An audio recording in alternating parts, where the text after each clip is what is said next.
Alright guys, welcome back to the channel. We're here with the Julio Special once again. Today we're working on this 190E Koenig. You may have seen it on the channel before when it got delivered to us. Today we're finally getting to work on it because it is another part of the museum. It is going to be on display at our Fantasy Mercedes exhibit. So what we're going to be working on today is the trunk of this car. Whoever worked on it, they did some work on it. They tried to sand certain scratches out, but what they did was they left all the marks from when they were sanding.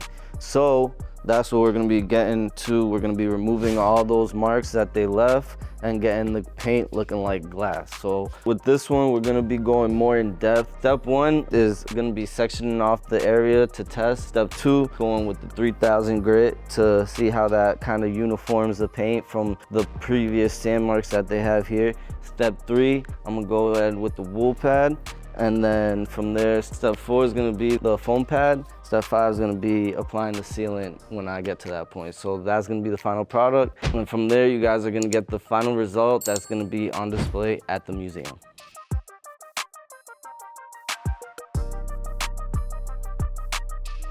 Like I said, first step, I'm gonna section it off, and then I'm gonna go ahead and sand it. So that's what you guys are gonna see me do right now. I'm gonna go ahead, boom, start with this section right here. And then also what I'm gonna do is tape off the edge.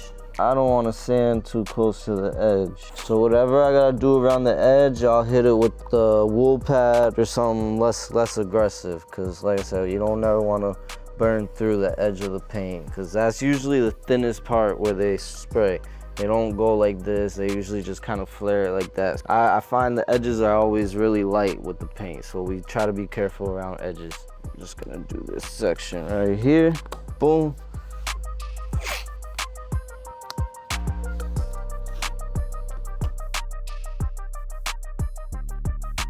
I am gonna use the Rupes polisher 3-inch. I have my 3000 grit pad on there, so that's what we're gonna start with. And this is gonna take care of all that in one shot, boom.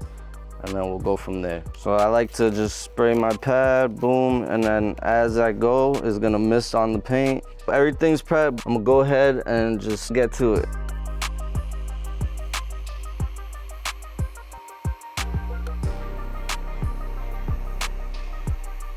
But one thing about this, guys, it is messy.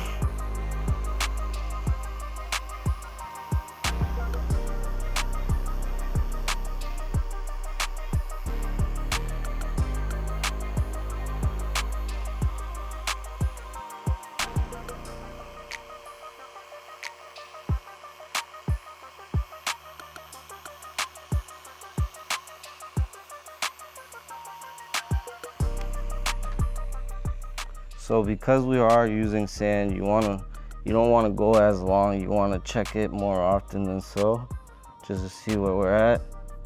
So I want everything to be evenly hazy. So you see how you got certain light spots like right here. I want everything to be one solid haze. It's not quite there yet, so let's keep going. This is the scary part because as you go, you see, dang, all of a sudden it's just, you go from shine to the paint is dull. But don't worry because it does come back. So this is just part of the process. This is just part of getting into the deeper defects in the paint. It's gonna look bad before it looks good. So let's go.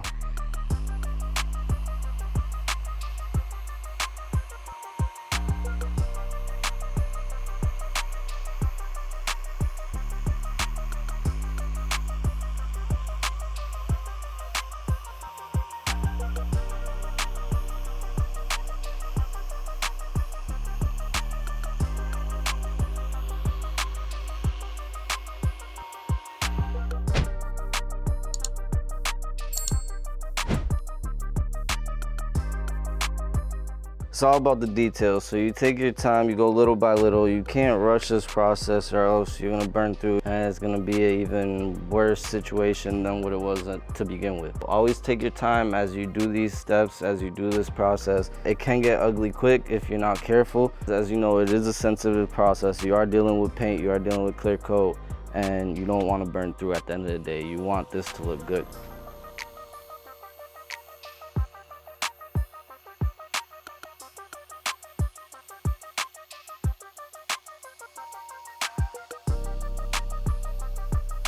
All right, guys, so now we're going with the next step. I'm gonna go with the coarse wool pad to break down some of those defects from the sanding. So basically what I'm gonna do with this step is try to remove the haze from the sanding.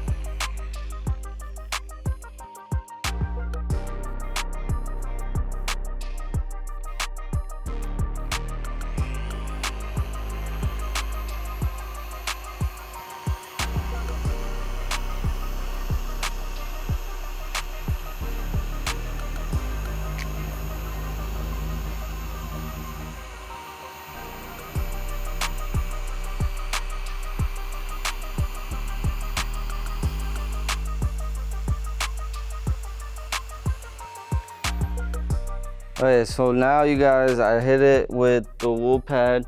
I went coarse again, but I went more centered. I still see some of the sand marks along the edges because I wasn't really hitting that. So it's a process. So now we go to like a liking of your choice before you go to the next step. Me, I'm kind of a perfectionist, so I gotta keep going till I don't see nothing. But I know when to stop because like I said, you can't go too crazy. There is a certain level of thickness that you're working with. You don't want to take down all the paint. So you gotta get a feel for the paint and know what you're dealing with, know how to work it and take it from there. So let's go to the next step, guys. Let's keep going.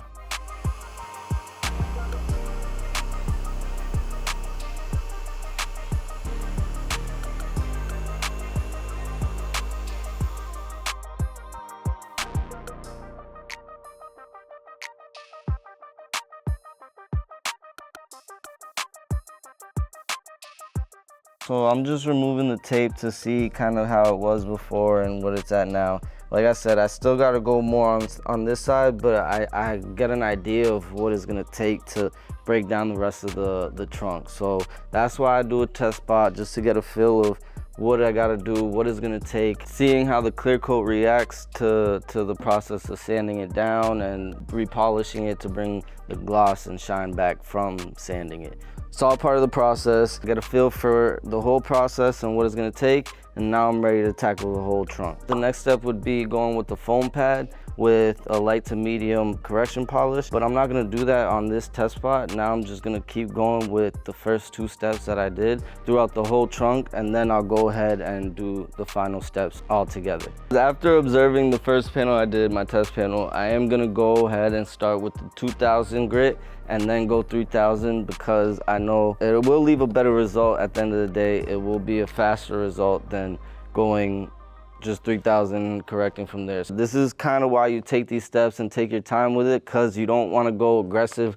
right off rip and then go past the point of no return, and there's no coming back once you burn the paint, and it's just worse off than what you started. So like I said, take your time, go through the steps and see what you're working with. You'll always end up with a beautiful result if you do it like that.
Just like that, guys, you take these classic vintage cars from ashy to classy, man. That's what we're doing here at Satin Details. Ashy to classy.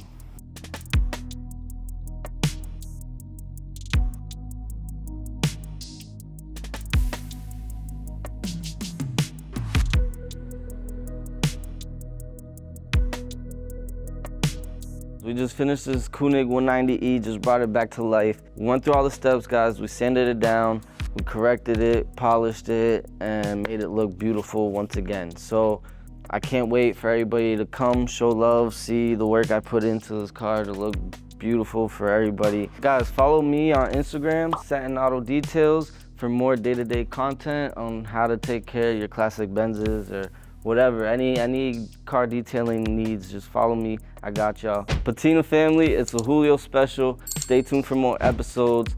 Peace.